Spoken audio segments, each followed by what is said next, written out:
Good morning students. मैं हूं सूर्य प्रकाश शर्मा और आप सबका स्वागत करता हूं BA part first political science की क्लास में। आज हम सेकंड पेपर शुरू कर रहे हैं बच्चों, और पेपर का नाम है प्रतिनिधि भारतीय राजनीतिक विचारक। इसमें जो आज का हमारा टॉपिक है वो है मनु।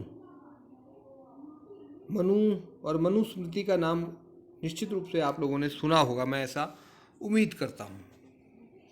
ये बहुत ही प्राचीन ग्रंथ है जैसे भी हम देखेंगे, और बहुत विवादित भी रहा है पिछले कई सालों से।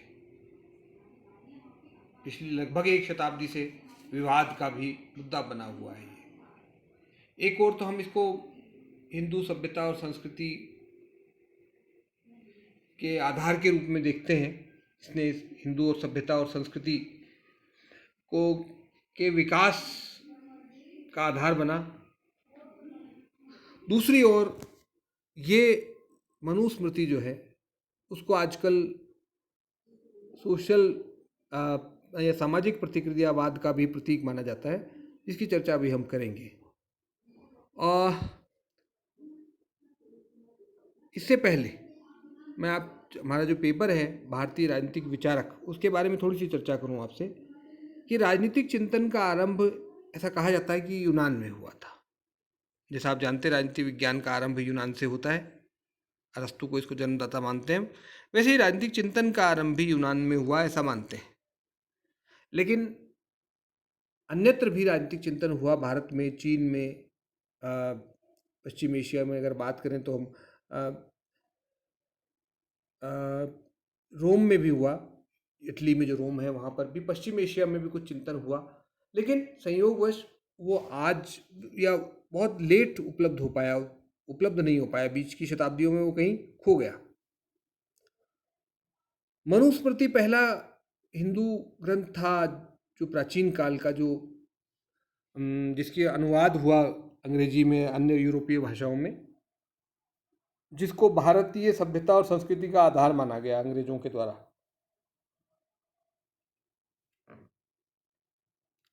मनु कौन थे, सवाल ये उठता है। तो यहां से हम शुरू करते हैं अपनी बात। देखिए, मैंने लिखा है कि मनुस्मृति जो है वो भारतीय संस्कृति और इतिहास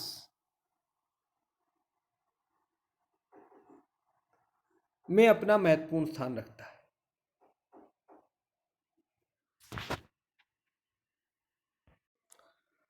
हाँ जी, तो मनुस्मृति जो है वो भारतीय सभ्यता और इतिहास का, संस्कृति का में बहुत महत्वपूर्ण स्थान रखती है। इसने लंबे समय तक भारतीय, एक तरह से हम इसको कह सकते हैं कि भारतीय समाज के लिए आचार संहिता का काम किया।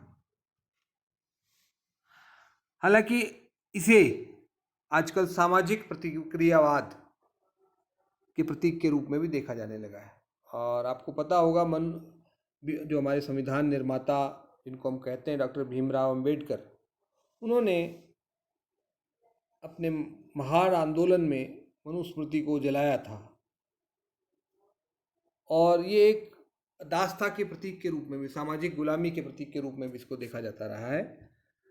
तो निश्चित रूप से कुछ इसमें ऐसे विचार हैं जो आज के संदर्भ में जो है उचित प्रतीत नहीं होते, या कभी भी उचित नहीं कहे जा सकते। किसी भी परिस्थिति में उनको उचित नहीं कहा जा सकता, ये कहना चाहिए हमें। लेकिन इसका मतलब ये नहीं है कि उसमें कुछ भी अच्छा नहीं था। बहुत कुछ ऐसी बातें थी जिनका महत्व आज भी है। तो हमें, जब हम इस ग्रंथ को पढ़ेंगे तो इसी दृष्टिकोण से पढ़ेंगे। उसकी कमजोरियों को उसी के साथ छोड़ देते हैं हम, उसमें जो अच्छाई है उस अच्छाई को समझने की कोशिश करें, क्योंकि कमजोरियां सब जगह हैं, सब में है। हमें उनकी कमजोरियों की चर्चा करने में कोई बुराई नहीं, लेकिन उस पर ज़्यादा फोकस करेंगे तो फिर हमारे अंदर भी वो कमजोरियां आती हैं। हमें फोकस दूसरों की अच्छाइयों पे करना, ताकि उनसे हम कुछ सीख सकें। ये जीवन में एक विचार मैं आपको देता हूँ। जीवन में भी आप किसी की कमजोरियों की तरफ मत देखिए, किसी की बुराइयों की मत तरफ देखिए। अगर आप बुराइयां देखेंगे तो बुराइयां ही लेंगे, फिर आप किसी की अच्छाइयों को देखेंगे तो अच्छाइयां मिलेंगी आपको। बुराइयां उसी के साथ रहने दीजिए, अच्छाइयां ले लीजिए उससे। तो मनुस्मृति को भी आप इसी संदर्भ में देखेंगे, मैं ऐसी उम्मीद करता हूँ। अरस्तु के बारे में भी कहा जाता है, अरस्तु की जो दास प्रथा थी, दास प्रथा का समर्थन किया था अरस्तु ने।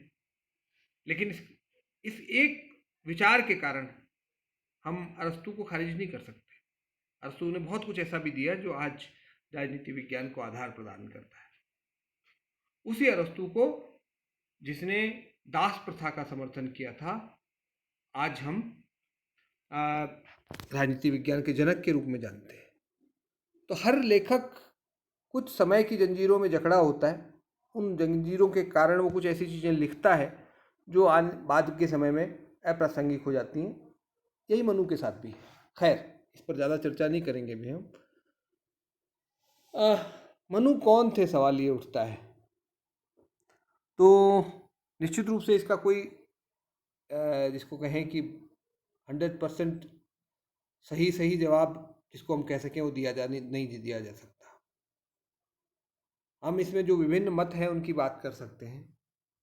एक मत तो जो पौराणिक मत है हमारे पौराणिक साहित्य में, हिंदू माइथोलॉजी में जो मिलता है, वो शतपथ ब्राह्मण है एक। उसमें ये उल्लेख मिलता है कि जब जल प्लावन के कारण संपूर्ण पृथ्वी में से विनाश हो गया, तब अकेले मनु बचे थे एक।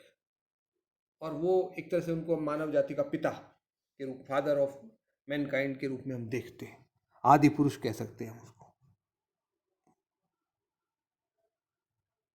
और इन्हें प्रथम विधिवेत्ता भी माना जाता है, क्योंकि इनको ब्रह्मा जी ने जो ज्ञान प्रदान किया उसे उन्होंने लिपिबद्ध किया। हम इसको विधिवेत्ता भी कह सकते हैं, कानूनविद, जिसने समाज के लिए नियम बनाए। और दूसरा मत ये है कि जो मनुस्मृति के जो लेखक मनु थे वो ये नहीं हो सकते, क्योंकि जब मानव जाति ही नष्ट हो गई तो नियमों की आवश्यकता क्यों पड़ी होगी। नियम तो तब जरूरत पड़ती है जब मानव जाति होती है, समाज होता है, समाज की समस्याओं का समाधान करना होता है, तब नियमों की आवश्यकता होती है।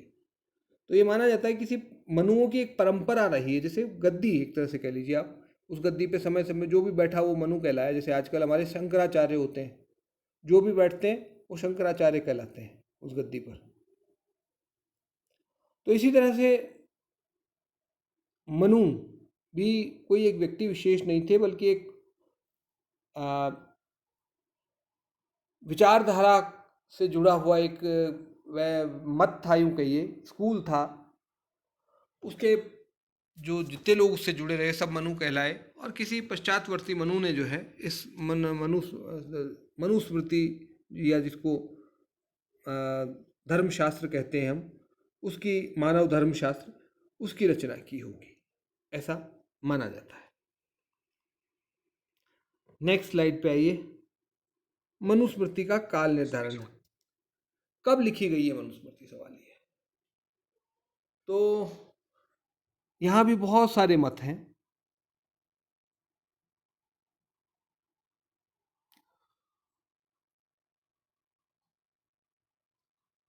मनुस्मृति कब लिखी गई, इसको लेकर के बहुत अलग अलग मत लोगों ने प्रयोग किए हैं। जिसे आप देख पा रहे हैं, विनय कुमार सरकार जो थे वो मानते हैं कि भाई 150 ईसा पूर्व में लिखी गई थी।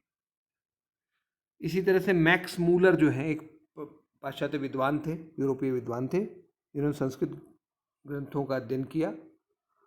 उनका कहना है कि ये वो 4वीं शताब्दी का ग्रंथ है, ईसा के बाद 4वीं शताब्दी, यानी 340, 50, 60 कुछ भी हो सकता है। जॉर्ज वूलर जो इन्हीं के साथ काम किया, जिन्होंने मैक्स मूलर साहब के साथ, वो उनका कहना यह है कि मनुस्मृति 2वीं शताब्दी ईस्वी में निश्चित रूप से मौजूद थी, यानी 2वीं शताब्दी से पहले ये लिखी जा चुकी थी। हो सकता है 1ली शताब्दी में लिखी गई हो, ऐसा जॉर्ज वूलर कहते हैं। एक भारतीय विद्वान है केपी जायसवाल, उनके मत को सबसे सही मत माना जाता है, और वो ये है कि ईसा पूर्व 2वीं शताब्दी से लेके 2वीं शताब्दी ईस्वी तक के मध्य ये लिखी गई, यानी 400 साल की जो अवधि है, 2 शताब्दी ईसा पूर्व में और 2 शताब्दी ईसा बाद, इन 400 सालों में ही कहीं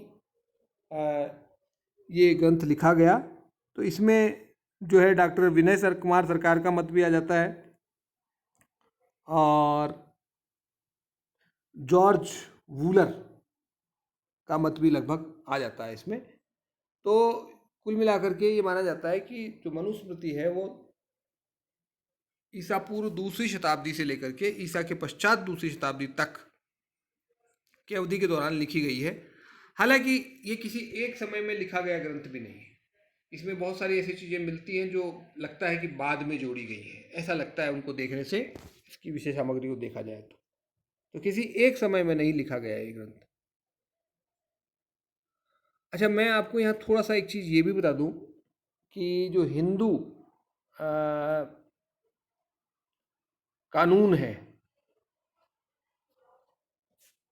उसके 3 स्रोत माने जाते हैं।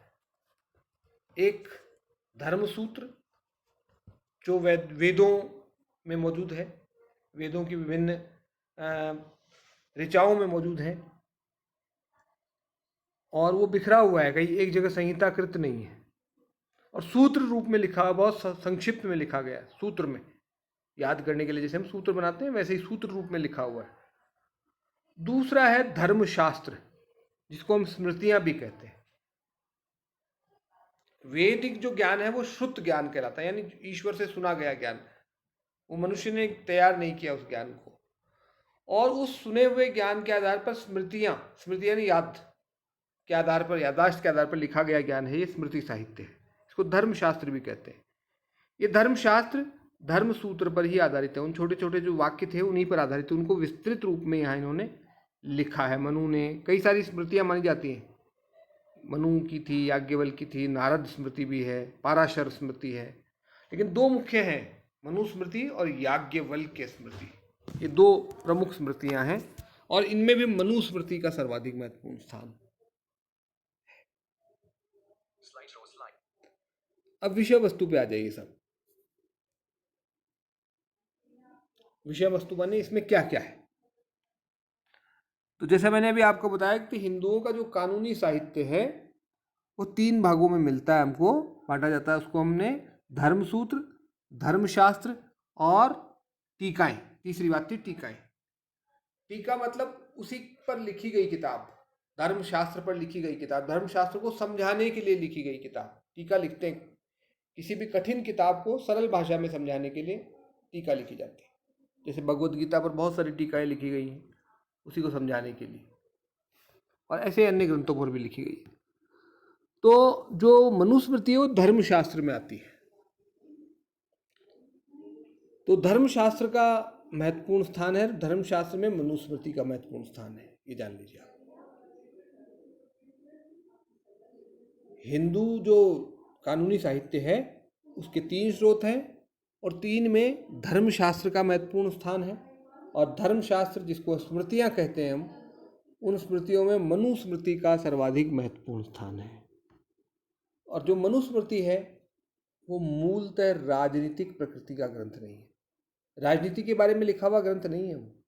तो फिर कहेंगे साहब हम क्यों पढ़ रहे हैं, क्योंकि उसमें राजनीति के बारे में चर्चा हुई है, इसलिए राज्य के बारे में, सरकार के बारे में चर्चा है, इसलिए हम इसको पढ़ रहे हैं यहाँ पर। लेकिन वो मौलिक रूप में पूर्णतया राजनीति का ग्रंथ नहीं है।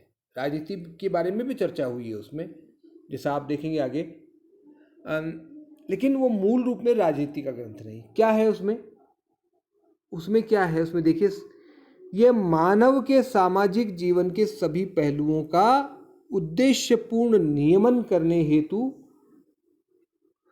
आचार संहिता का प्रतिपादन करता है। आचार संहिता माने कोड ऑफ कंडक्ट, आचरण के नियम, और संहिता मतलब उनको एक जगह इकट्ठा कर देना। आचार संहिता ये क्या है, मानव के सामाजिक जीवन के विभिन्न पहलू उद्देश्यपूर्ण नियमन के लिए बनाई गई आचार संहिता है, कि मानव जीवन को एक निश्चित दिशा देने के लिए बनाई गई आचार संहिता है, कोड ऑफ कंडक्ट है। आज भी तो होते हैं हमारे बहुत सारे नियम, सरकार ने बना रखे, उस समय ये आचार संहिता के रूप में काम करती थी भारत में। जैसे आपको पता है 4 वर्ण हमारे यहाँ प्राचीन काल में माने जाते रहे हैं, फिर वर्णों से जातियां बनी हैं। तो वर्ण जो थे, ब्राह्मण, क्षत्रिय, वैश्य और शूद्र, ये 4 वर्ण माने जाते हैं। इनमें से जो क्षत्रिय वर्ण के जब कर्तव्यों की चर्चा हुई है, उसी कर्तव्यों की चर्चा के दौरान राज्य और राजा के बारे में चर्चा हुई है, राज्य और सरकार के बारे में चर्चा हुई है।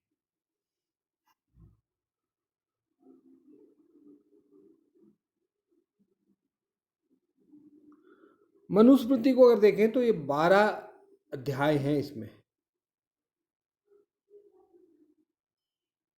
इन 12 अध्यायों में से केवल 7वां अध्याय में राजनीतिक विचार हैं। 8वें अध्याय में भी कुछ मुकदमों से संबंधित चीज़ें मिलती है, लेकिन मुख्य रूप से 7वां अध्याय हमारे लिए उपयोगी है, जिसमें राज्य के बारे में चर्चा की गई है और कर व्यवस्था के बारे में चर्चा की गई है, न्याय प्रणाली के बारे में चर्चा की गई है और राज्य और राजा के धर्म के बारे, धर्म माने कर्तव्य के बारे में चर्चा की गई है।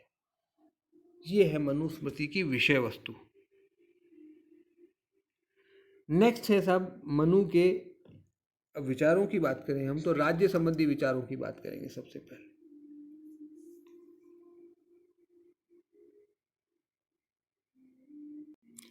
तो आज हम यहीं तक रखते हैं। आप पढ़ें इसको, समझें कि मनु कौन थे, मनुस्मृति क्या है, इसको समझने की कोशिश करिए।